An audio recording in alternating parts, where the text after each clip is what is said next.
ഇന്നലെ ഒരു വീഡിയോ കണ്ടു. ഒരു പാട്ടുകാരൻ, പേരെനിക്ക് ഓർമ്മയില്ല, പേര് പറയേണ്ട ആവശ്യമില്ലല്ലോ. അതേ പറയാം, ഇതെൻ്റെ അവസാനത്തെ, ഇനി ആരും എന്നെ പാട്ട് പാടാൻ വിളിക്കണ്ട. ഞാൻ ജസ്റ്റ് അയാളെ ഇതൊന്ന് തപ്പി നോക്കി. അപ്പം മൊത്തം മ്യൂസിക് ഇട്ട ആർഭാട പാട്ടുകളുടെ ഒരു ആശാനാണ് അയാൾ. പറയാണ് അയാൾ ലാസ്റ്റത്തെ വോയിസാണ്, ഇതിൽ കേട്ട് നോക്കൂ എന്നിട്ട് ബാക്കി ഞാൻ പറയാം. അപ്പോൾ അയാളെ ഉപ്പ മെസ്സേജ് അയച്ചതാണ്, ഉംറ കഴിഞ്ഞ് വന്നു, മോനെ പിന്നെ നമ്മൾ മരിക്കും, പടച്ചോൻ്റെ അടുത്ത്. ഇങ്ങനെയുള്ളൊരു 2-3-4 വോയിസ് ഇട്ടതാണ്. يا أيها الذين آمنوا اتقوا الله ولتنظر نفس ما قدمت لغد واتقوا الله إن الله خبير بما تعملون ولا تكونوا كالذين نسوا الله فأنساهم أنفسهم أولئك هم الفاسقون لا يستوي أصحاب النار وأصحاب الجنة أصحاب الجنة هم الفائزون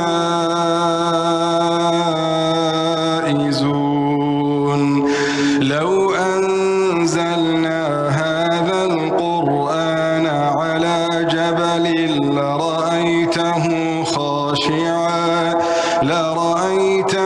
خاشعا متصدعا من خشية الله وتلك الأمثال نضربها للناس لعلهم يتفكرون. കുട്ടി, നമ്മൾ ഈ ആയത്തിൻ്റെ ആശയങ്ങളിലേക്ക് എത്തുന്നതിന് മുമ്പ് ഞാൻ പറയാൻ ഉദ്ദേശിക്കുന്നത്, നമ്മൾ സാധാരണ നമുക്കിടയിൽ എല്ലാവരും ചോദിക്കുന്ന ചില ചോദ്യങ്ങളുണ്ട്. ചെറിയവരും വലിയവരും അങ്ങോട്ടും ഇങ്ങോട്ടൊക്കെ ചോദിക്കുന്ന ചോദ്യങ്ങളുണ്ട്. ഇപ്പം എന്താ ചെയ്യണത്? ഞാൻ പഠിക്കണേ. എവിടെ പഠിക്കണത്? കുറച്ച് കാലം കഴിഞ്ഞാൽ പഠനമൊക്കെ കഴിഞ്ഞോ? ജോലിയായോ? പിന്നെ കല്യാണം കഴിച്ചോ? മക്കളായോ? വീട് വെച്ചോ? ഇതൊക്കെ നമുക്കിടയിൽ ഇങ്ങനെ ചോദിച്ചുകൊണ്ടേയിരിക്കുന്ന ചോദ്യങ്ങളാണ്. ഏതൊരാളോടും, നമ്മളെ ഏറ്റവും അടുത്ത സുഹൃത്തുക്കളോടാണെങ്കിലും നമ്മൾ ഈ ചോദ്യത്തിൽ ഏതെങ്കിലും ഒരു ചോദ്യം ചോദിക്കാത്ത ദിവസങ്ങൾ ചിലപ്പോൾ ഉണ്ടാവില്ല. അല്ലെങ്കിൽ കണ്ടുമുട്ടുമ്പോഴേക്ക് ചോദിക്കും. എന്നാൽ ഈ ഒരു ചോദ്യങ്ങൾക്കപ്പുറത്ത് നമ്മളാരും ചോദിക്കാറില്ല. എന്തൊക്കെ?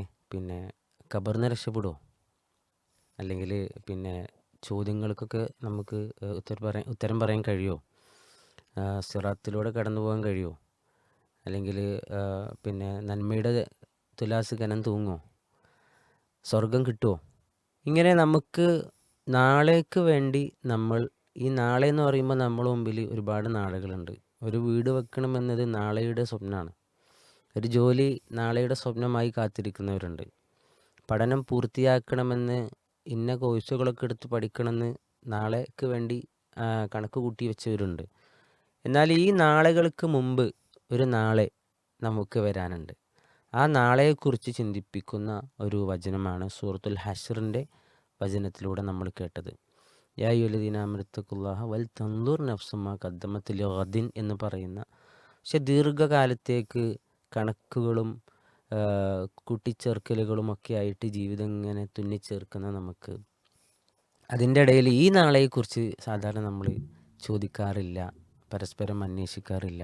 അതിന് വേണ്ട പ്രചോദനങ്ങൾ, ഒരുപാട് പ്രഭാഷണങ്ങളും കാര്യങ്ങളൊക്കെ എല്ലാവരും കേൾക്കുന്നുണ്ട്. പക്ഷേ നമ്മുടെ ഈ ദൈനംദിന ജീവിതത്തിലെ ചോദ്യങ്ങളിൽ ഒരു പക്ഷേ ഇത്തരം ചോദ്യങ്ങൾ നമ്മൾ ശീലമാക്കി കഴിഞ്ഞാൽ കുറേ കൂടി മനുഷ്യന് നാളെ എന്നത് യഥാർത്ഥ നാളെയുടെ ലോകത്തിന് വേണ്ടിയിട്ട് പലതും ചെയ്തു കൂട്ടാനുള്ളൊരു പ്രചോദനമാകുമെന്നതാണ് എനിക്ക് ഈ ആയത്തിലൂടെ ചിന്തിക്കാൻ സാധിച്ചത്.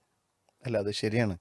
കാരണം പിന്നെ നമ്മളെപ്പോഴും നമ്മുടെ സീരിയസ് ആയിട്ടുള്ള ചർച്ചകൾ അധികവും നമ്മൾ വളരെ താൽക്കാലികമായൊരിടവുമായി ബന്ധപ്പെട്ടുള്ളതാണ്. അതെ. പക്ഷേ ഇങ്ങനെ ഒരാൾ എപ്പോഴെങ്കിലും ഇരുന്നിട്ട് നമ്മളോടൊരാൾ പറയാണ്, നമ്മൾ ഏറ്റവും പുറത്തൊരാൾ വന്നിട്ട് ഇങ്ങനെ സംസാരിച്ച് പ്രസംഗിച്ച് പോകുന്നതല്ല, അതെ, അതിൻ്റെ അപ്പുറത്തേക്ക് അത്രമേൽ അടുത്ത ആളുകൾ തമ്മിൽ പരസ്പരം ഇങ്ങനെ കാര്യം സംസാരിക്കുന്നത് ഭയങ്കരമായിട്ട് എഫക്റ്റ് ചെയ്യുന്നൊരു കാര്യമാണ്. ഇപ്പോൾ ഒരു ദിവസം ഭാര്യ വന്നിട്ട് നമ്മളോട് പറയാണ്, പിന്നെ നമ്മളഥവാ മരിക്കുകയാണെങ്കിൽ നമുക്ക് ഖബറിൽ ഈ പറഞ്ഞ നേരത്തെ ചോദിച്ചില്ലേ, അതെ. നമുക്ക് സ്വർഗത്ത് പോകാൻ പറ്റുമോ? അങ്ങനെയൊക്കെ ചോദിക്കുമ്പോൾ പിശാച് അവിടെ ചെയ്യണമെന്ന് വെച്ചാൽ ഞാൻ മരിച്ചാൽ എന്ന് പറയുമ്പോൾ നിങ്ങളതൊന്നും പറയില്ലേ, ഉം. ഈ മരിക്കണ കാരണം എന്തിനാണ് എനിക്ക് പറയണത്? ഉം. അതൊക്കെ പിന്നുള്ള കാര്യമല്ലേ. മരിച്ചാൽ അതിൻ്റെ ഉൾക്കൊള്ളാനോ അല്ലെങ്കിൽ അതിനെ നമ്മൾ എന്തൊക്കെയോ അതില്ല എന്ന് ബോധപൂർവം തന്നെ അൺകോൺഷ്യസ്ലി, ബോധപൂർവം അല്ല അൺകോൺഷ്യസ്ലി നമ്മളെന്താണ് അതില്ല എന്നിങ്ങനെ ഒരു നമ്മുടെ അബോധാവസ്ഥയിൽ എവിടെ ഉണ്ടാക്കി വെച്ചൊരു സംഗതിയാണ്. അതെ. ശരിക്ക് ബോധപൂർവം നമ്മുടെ ബോധ്യമുണ്ട് മരിക്കും എന്നുള്ളത്, പക്ഷേ എവിടേക്കോ ഉള്ളിൽ ഇങ്ങനെ ഒളിപ്പിച്ചു വെച്ചത് അങ്ങനെയൊന്നും ഇല്ല എന്നാണ് വിശ്വസിച്ചാൽ മതി. ഉം. അതുകൊണ്ടാണല്ലോ അങ്ങനെ പറയുമ്പോൾ ഒരു അതൊന്നും വേണ്ട. എന്നാൽ നേരെ മറിച്ച് പിന്നെ അവിടെ പോകുമ്പോൾ അവിടെ ബുദ്ധിമുട്ടാവുമോ, എന്താണ് അവസ്ഥ, പിന്നെ യാത്രക്ക് സുഖമാണെങ്കിൽ നിങ്ങൾ മറ്റുള്ള സാധനങ്ങളൊക്കെ എടുത്തോ, ഇതൊക്കെ സീരിയസ് ആയിട്ട് ചോദിക്കും ഇവിടെയുമായി ബന്ധപ്പെട്ട്. പക്ഷേ ഇത് അങ്ങോട്ടും എല്ലാവർക്കും ഉള്ളതാണല്ലോ. വളരെ കൃത്യമായിട്ടുള്ളൊരു നിരീക്ഷണമായിട്ട് എനിക്ക് തോന്നി. നമ്മൾ പരസ്പരം ആണ്ടോടും ഒരു യാത്രക്ക് വേണ്ടി നമ്മളൊക്കെ ഞാനടക്കം ഒരു യാത്രക്ക് വേണ്ടി എത്ര ദിവസം മുമ്പ് അല്ലെങ്കിൽ മാസം മുമ്പ് പ്ലാൻ ചെയ്യൂലേ? പക്ഷെ ആ യാത്രക്ക് പോകുന്നൊരു ഉറപ്പില്ല അല്ലേ? ഇതൊക്കെ നമുക്ക് അറിയുന്ന കാര്യങ്ങൾ തന്നെയാണ്, പക്ഷെ നമ്മൾ ചിന്തിക്കാറില്ല. ഇന്ന് നമ്മൾ ചിന്തയിലൂടെയാണല്ലോ നമ്മളിപ്പോൾ ഈ കാര്യങ്ങൾ സംസാരിക്കുന്നത്. അപ്പോൾ സ്വാഭാവികമായിട്ട് ഒരു യാത്രക്ക് വേണ്ടിയിട്ട് സമ്പത്ത്, അതിൻ്റെ വാഹനം കുറേ മുമ്പ് ബുക്ക് ചെയ്യേണ്ടതാണെങ്കിൽ ബുക്ക് ചെയ്യലും എല്ലാം റെഡിയാണ്. പക്ഷേ ഏറ്റവും അടുത്ത് നമ്മളോട് നിൽക്കുന്നൊരു യാത്ര എന്ന് പറഞ്ഞാൽ ശരിക്കും എന്താ? അത് മരണം തന്നെയാണ്. പക്ഷെ ഞാനടക്കം നമുക്കൊക്കെ സംഭവിക്കുന്നൊരു കാര്യം നിങ്ങൾ നേരത്തെ സൂചിപ്പിച്ചു. നമ്മളേറ്റവും അടുത്ത് നമ്മൾ എഫക്റ്റ് ആകുന്ന ചില ആളുകളുടെ സംസാരങ്ങളുണ്ട്. അവരിൽ നിന്ന് ഇത്തരം ചർച്ചകൾ വരുന്നില്ല. ഒന്ന് കൂടിയിരിക്കുമ്പോഴായിക്കോട്ടെ കുറേ നാട്ടിലുള്ള ലോകത്തുള്ള വിഷയങ്ങളെക്കുറിച്ച് നമ്മൾ ചർച്ച ചെയ്യുന്നുണ്ടാവും. പക്ഷേ നമ്മളെ ഏറ്റവും അടുത്ത് ഉള്ളൊരു സംഭവത്തെക്കുറിച്ച് നമ്മളെ ഇടയിൽ ചർച്ച വരുന്നില്ല എന്നുള്ളതാണ്. അവിടെയാണ് നമുക്ക് സംഭവം ശരിയാണ്, ഓരോ സെക്കൻഡിലും മരണത്തെക്കുറിച്ച് ചിന്തിക്കുമ്പോൾ ജീവിക്കാൻ അല്ല. കഴിയില്ല. അങ്ങനെ പറഞ്ഞു തോന്നിച്ചാൽ അങ്ങനെ ചിന്തിപ്പിക്കാവുന്ന ഒരുപാട് കാര്യങ്ങൾ സ്റ്റാറ്റസിലും പ്രസംഗത്തിലൊക്കെ നമ്മൾ കേൾക്കുന്നുണ്ട്. അതെ. പക്ഷെ അതൊക്കെ വേറെ ഒരാൾ അതെ. പറഞ്ഞു തരുന്നു, ഉം. അത് ഓക്കെ. ഉം. പക്ഷെ കുറച്ചുകൂടി അടുത്ത് നിന്ന് ഉം. ഒരാൾ പറയുന്നതും അതും തമ്മിലുള്ളൊരു ഭയങ്കര വ്യത്യാസമുണ്ട്. അതിലേറ്റവും അടുത്ത് വരേണ്ടത് എനിക്ക് തോന്നിയത് അതെ, അതെ. നമ്മളെ ഭാര്യ, മക്കള്, മക്കള്. മാതാപിതാക്കൾ, ഇവരിൽ നിന്നാണ് നമുക്ക് ശരിക്കും അങ്ങനത്തെ ഒരു ചിന്തയും ആലോചനകളും അതിനൊരുങ്ങാനുള്ള ചില തീരുമാനങ്ങളൊക്കെ. ഇന്നലെ ഒരു വീഡിയോ കണ്ടു. ഒരു പാട്ടുകാരൻ, പേരെനിക്ക് ഓർമ്മയില്ല, പേര് പറയേണ്ട ആവശ്യമില്ലല്ലോ. അതേ പറയാം, ഇതെൻ്റെ അവസാനത്തെ, ഇനി ആരും എന്നെ പാട്ട് പാടാൻ വിളിക്കണ്ട. ഞാൻ ജസ്റ്റ് അയാളതൊന്ന് തപ്പി നോക്കി. അപ്പം മൊത്തം മ്യൂസിക് ഇട്ട ആർഭാട പാട്ടുകളുടെ ഒരു ആശാനാണ്. അയാൾ പറയാണ് അയാൾ ലാസ്റ്റത്തെ വോയിസാണ്, ഇതിൽ കേട്ട് നോക്കൂ എന്നിട്ട് ബാക്കി ഞാൻ പറയാം. അപ്പോൾ അയാളെ ഉപ്പ മെസ്സേജ് അയച്ചതാണ്, ഉംറ കഴിഞ്ഞ് വന്നു മോനെ, പിന്നെ നമ്മൾ മരിക്കും പടച്ചോൻ്റെ അടുത്ത്, ഇങ്ങനെയുള്ളൊരു 2-3 വോയിസ് ഇട്ടതാണ്. പാപ്പ മകന് കൊടുക്കുന്ന ഉപദേശം. അതോടുകൂടി മോൻ എന്ത് ചെയ്യാണ്, ഇനി ഞാൻ നിർത്തി എന്ന് പറഞ്ഞിട്ട് അവൻ്റെ എല്ലാ അങ്ങനത്തെ പാട്ടുകളൊക്കെ ഞാൻ നിർത്തി എന്ന് പറഞ്ഞ് പ്രഖ്യാപിക്കുകയാണ്. അത്ര വ്യൂവേഴ്സൊക്കെ ഉള്ള ചാനലിൽ. അത് പേര് എനിക്ക് ഓർമ്മയില്ലാത്തതുകൊണ്ട് ഞാൻ പേര് പറയേണ്ട പ്രസക്തി ഇല്ലല്ലോ. ഏതായിരുന്നാലും അത് കേട്ടപ്പോൾ എനിക്ക് ഈ സന്ദർഭത്തിൽ ഓർമ്മ വന്നു, ഇത് കേട്ട സന്ദർഭത്തിൽ. ഓരോ തെറ്റിലേക്ക് പോകാനുള്ള സാഹചര്യം വരുമ്പോൾ നമ്മളിങ്ങനെ ആലോചിക്കേണ്ടത്, പിന്നെ യഥാർത്ഥത്തിൽ നമ്മൾ ഉദ്ദേശിക്കുന്ന ഒരു കാര്യം ചെയ്യുന്നതിന് മുമ്പേ പടച്ചോനെ ചെയ്യാൻ പറ്റിയൊരു സംഗതി ഉണ്ട്. അത് നമ്മൾ ജീവൻ തിരിച്ചെടുക്കുക എന്നുള്ളതാണ്.